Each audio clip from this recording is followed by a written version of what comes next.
आपण मुलाखतीकडे वळूया. सोपे प्रश्न विचारा. आपले नाव काय? माझं नाव देवेंद्र सरिता गंगाधरराव फडणवीस. सर, आपल्या प्रवासाची सुरुवात कशी झाली?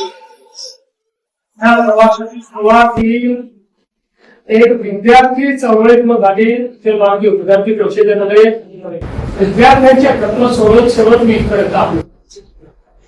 आपल्या सामाजिक कामात कोणती मोठी आव्हाने आली आणि त्यातून आपण कसे मार्ग काढले? कुठल्याही सामाजिक कोणात आव्हान असतातच. जेव्हा तुम्ही समाजात आता काहीतरी करायचं असतं त्यावेळी प्रत्येक ठिकाणी ही व्यवस्था असते ती आपल्याला बदलावी लागते. व्यवस्था बदलताना त्याच्यामध्ये अडचणी येतात. पण आपल्यासमोर किती मोठे मोठे आदर्श आहेत. छत्रपती शिवाजी महाराजांचा आदर्श आहे. तिथे स्वराज्याची स्थापना केली. त्यांना स्वराज्याची स्थापना करताना मुलाची लढावं लागलं, काही मुलांना स्वकीयाची लढावं लागलं. पण त्यांनी त्या आव्हानाचा सामना करून व्यवस्था उभी केली. समोर भारतरत्न डॉक्टर बाबासाहेब आंबेडकरांचा आदेश आहे. चांगलं काम जर आपण केलं तर चांगल्या कामामध्ये आपण यशस्वीच होतो, कधी अयशस्वी होतो. ओके. आपल्या कारकिर्दीतला असा कोणता अनुभव आहे जो आजही लक्षात आहे आणि प्रेरणा देतो? असे खूप अनुभव आहे पण आजचा अनुभव जास्त लक्षात नाही. तू घेतलेली मुला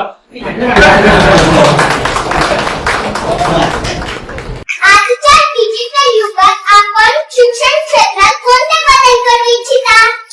मला असं वाटतं की डिजिटल शिक्षण खूप महत्वाचं आहे. आणि आज या शाळेमध्येच एक अतिशय सुंदर डिजिटल लॅबचं उद्घाटन केलं. ही इंटरॅक्टिव्ह आहे. त्याच्यामध्ये विषय देखील आपल्याला श्राव्य माध्यमातून पाहायला मिळतो.